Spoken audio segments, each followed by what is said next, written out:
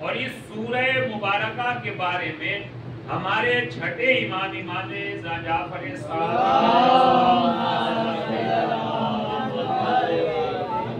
یہ ارشاد فرمایا ہے کہ اس سورہ کا دوسرا نام ہے سورہ امام حسین علیہ السلام. ایک صلوات پڑھ دیجیے گا. اس سورہ کا دوسرا نام کیا ہے؟ سورۃ الحسین یا سورہ والفجر. اور اس سورہ مبارکہ کے بارے میں یہ بات بیان کی گئی ہے من قرأہا فی فرائضکم و نوافلکم. اگر کوئی سورہ مبارکہ کی تلاوت اپنی واجب اور مستحب نمازوں میں پابندی سے انجام دے، اس سورہ کی تلاوت اگر کوئی کرے تو ہمارے امام نے کیا ارشاد فرمایا؟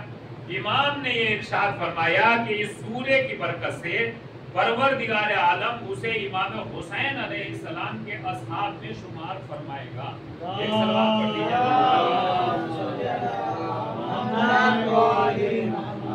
30 آیتیں ہیں اور بہت بڑی بڑی آیتیں اس سورہ مبارکہ میں نہیں ہے.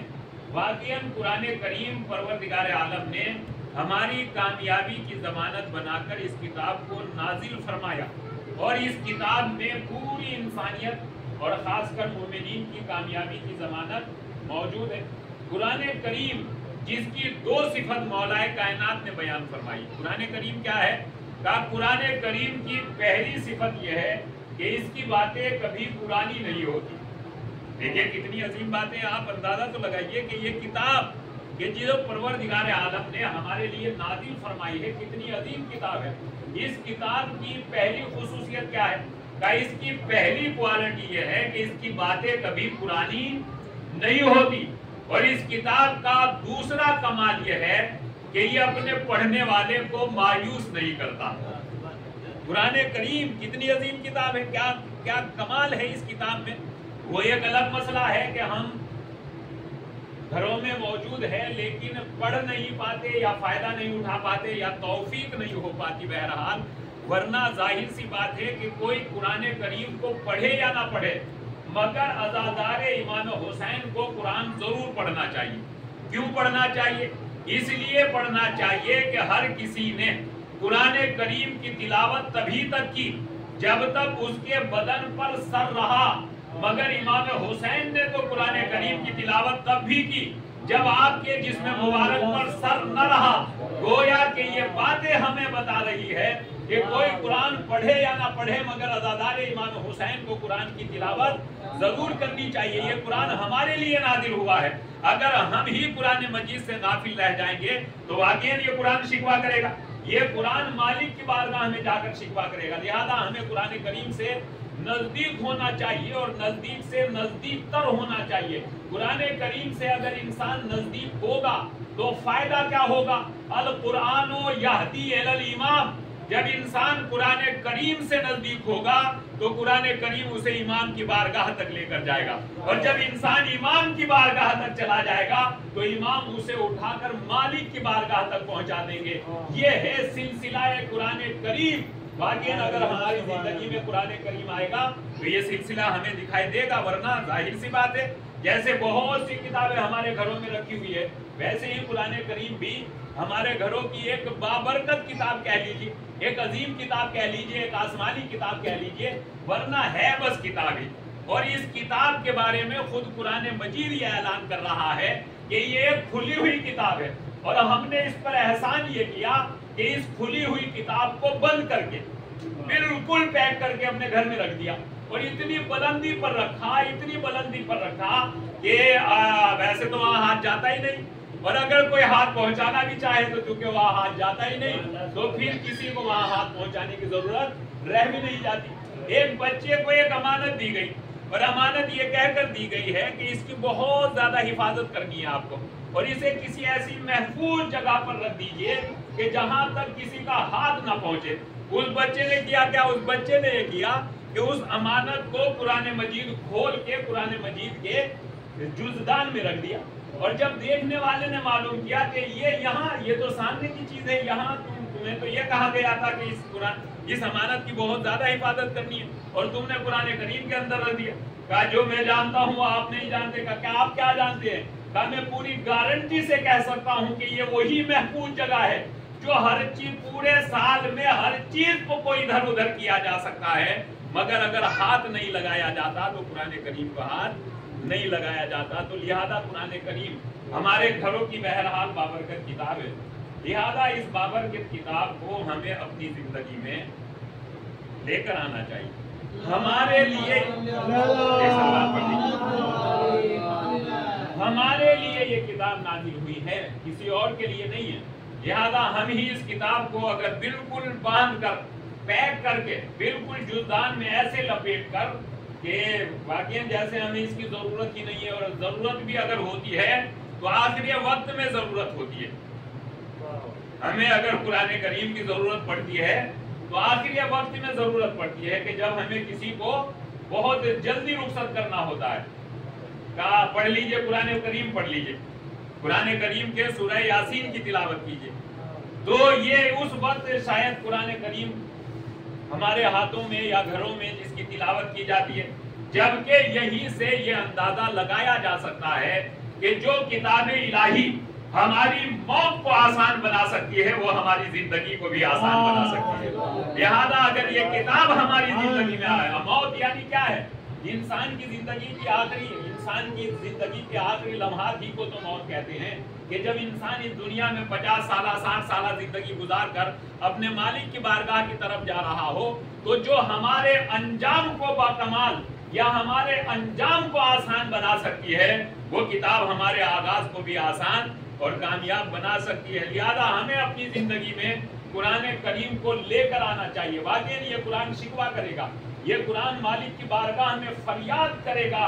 یا کیا قرآن مجید کی وہ آیت ہے کہ خدایا اللہ کے رسول کی بارگاہ میں قرآن شکوہ کرے گا کہ یا حبیب اللہ، اے اللہ کے حبیب، آپ کی امت نے مجھے پسے پشت ڈال دیا، یعنی مجھ سے کوئی زیادہ سروکار نہیں رکھا. لہذا قرآن کریم عظیم کتاب ہے، واقعاً بڑی عظیم کتاب ہے. ایک عالم دین گزرے ہیں اور جو اپنے زمانے کے بہت ہی بڑے عالم تھے، اتنے بڑے عالم کے ان کی بات حرف آخر ہوا کرتی تھی. اگر وہ کسی بات پر کوئی ججمنٹ یا کوئی ڈیسیزن دے دیا کرتے تھے تو ان کے بعد کسی کے بولنے کی ضرورت نہیں رہ جاتی تھی. ان کی بات آخری بات ہوا کرتی تھی اور ان کا فیصلہ آخری فیصلہ ہوتا تھا. وہ یہ بیان کرتے ہیں کہ وہ اپنے فیلڈ اور اپنے سبجیکٹ کے واقع مانے ہوئے ماسٹر تھے، اور ان کا سبجیکٹ تھا فلسفہ، فلسفی، جو پوری یعنی علموں میں یا سبجیکٹس میں جو سب سے ہارڈ سبجیکٹ ہوتا ہے وہ ان کا سبجیکٹ تھا، جن کا نام ہے ملا صدرہ. بہت عظیم عالم دین اور اپنے سبجیکٹ کے واقعی بڑے عظیم ماسٹر. وہ یہ بیان کرتے ہیں کہ میں نے اپنے فیلڈ میں اور اپنے سبجیکٹ میں بڑی محنت کی. ظاہر سی بات ہے انسان کسی بلندی پر پہنچتا ہے تو محنت کر کے ہی پہنچتا ہے. آسانی سے کوئی یوں ہی بلندیوں پر نہیں پہنچ پاتا، اسے محنت ہی کرنی پڑتی ہے. لہذا انہوں نے محنت کی، اور محنت کرنے کے بعد وہ خود اپنے بارے میں یہ بیان کرتے ہیں. کیا بیان کرتے ہیں؟ بسیار خواندم، بہت زیادہ پڑھا، گمان کردم کسی ہستم، اتنا پڑھا کہ خود مجھے بھی یہ لگنے لگا کہ میں کچھ ہوں. کیا محنت کری؟ جب انسان محنت کرتا ہے تو اسے تو لگتا ہے کہ ہاں میں کچھ ہوں. لہذا انہوں نے پڑھا اور اپنے فیلڈ کے وہ ماسٹر بنے. اتنا پڑھا انہوں نے، اتنا پڑھا کہ انسان کو خود لگنے لگا کہ میں آئیے آ گئے. یہاں پر ایک صلوات پڑھ دیجیے محمد.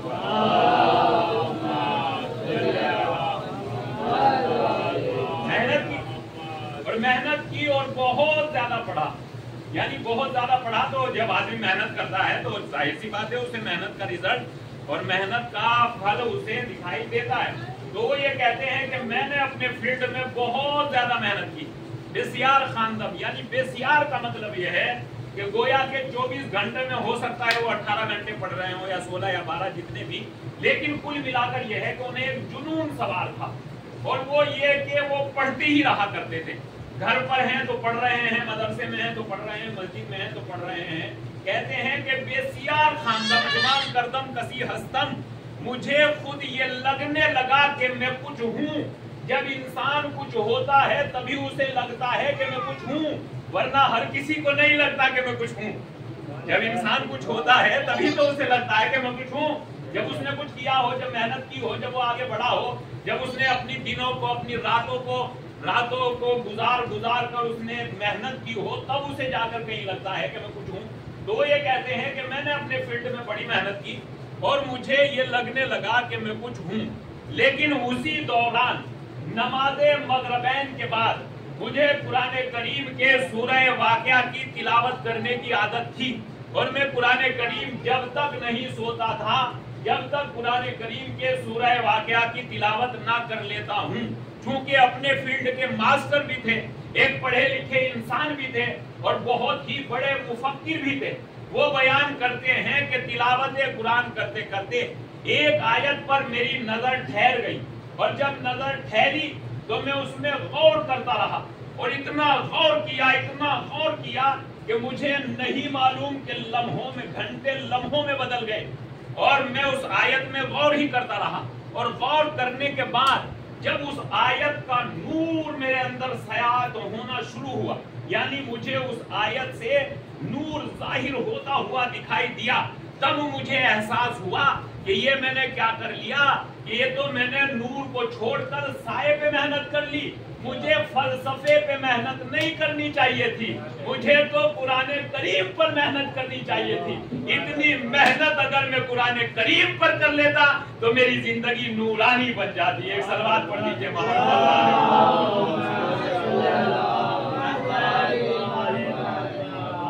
تو قرآن کریم، آپ اندازہ لگائیں کہ قرآن کریم کی صفت کیا ہے. قرآن کریم کی صفت یہ ہے کہ اگر ایک بات بھی ہماری زندگی میں آ جائے، قرآن کریم کی اگر ایک بات ہماری زندگی میں آ جائے تو ہماری زندگی کو کامیاب بنانے کے لیے وہ بات، ایک بات کافی ہے. مگر یہ کہ وہ ایک بات ہماری زندگی میں آنی چاہیے. ایسا نہ ہو کہ ہم سن بھی رہے ہوں اور کچھ کرنے کو بھی تیار نہ ہو، بلکہ ہمیں، اگر ہم مانتے ہیں تو پھر ہمیں دل و جان سے ماننا چاہیے. اللہ کے رسول حضرت محمد مصطفیٰ صلی اللہ علیہ وسلم، سنیے کیا کمال ہے. اگر قرآن کریم کی ایک بات، جو اثر قرآن کریم کی آیات کا ہے وہی اثر معصوم کی باتوں کا ہے، بالکل وہی اثر ہے. اور جو بات میں یہ کہہ رہا ہوں کہ اگر قرآن کریم کی ایک بات ہماری زندگی میں آ جائے تو ہماری زندگی کو کامیاب اور نورانی بنانے کے لیے کافی ہے. جیسے امام حسین علیہ السلام کی ایک بات جناب حر کی سمجھ میں آ گئی، ایک ہی تو بات سمجھ میں آئی تھی، اور اس ایک بات نے جناب حر کو کیا منزل عنایت فرما دی کہ یہ منزل عنایت فرمائی کہ منبر رسول سے جناب حر کا ذکر ہو رہا ہے. امام حسین علیہ السلام کی ایک ہی بات جناب حر کی سمجھ میں آئی تھی، اور اس ایک بات نے کتنا عظمہ، یعنی کتنا عظیم اور کتنا بلند مرتبہ جناب حر کا ہو گیا، آپ اندازہ لگائیے. تو قرآن کریم واقعی عظیم کتاب ہے، اور اس میں کوئی دو رائے نہیں ہے کہ ہمارے دونوں جہان کو کامیاب بنانے والی یہی آسمانی کتاب ہے. دونوں جہان کو، ہماری دنیا کو بھی آسان بنائے گی اور ہمیں آخرت میں نجات بھی یہی کتاب دلوائے گی اگر ہماری زندگی میں آ جائے. اللہ کے رسول کی بارگاہ میں ایک شخص آیا اور آنے کے بعد اس نے یہ کہا، یا رسول اللہ علمنی القرآن، اے اللہ کے حبیب آپ مجھے قرآن کریم کی تعلیم دی. اللہ کے رسول نے اس کی یہ ریکویسٹ، یہ درخواست سنی، اور سننے کے بعد اپنے ایک صحابی کو حکم دیا کہ انہیں قرآن کریم پڑھانا شروع کیجیے. انہوں نے اللہ کے رسول کا یہ حکم پا کر اس آنے والے کو قرآن کریم پڑھایا. آنے والا بھی عرب تھا، پڑھنا نہیں جانتا تھا، مگر چونکہ اس کی زبان عربی تھی تو سمجھ تو سکتا تھا کہ کیا کہا جا رہا ہے اور بول بھی لیتا تھا. لہذا قرآن کریم کی جب انہیں تلاوت کرنا شروع کرائی گئی تو الف با پا سے نہیں کرائی گئی، بلکہ بالکل بسم اللہ کر کے قرآن مجید کے سوروں کی تلاوت کرانا شروع کرا دی گئی.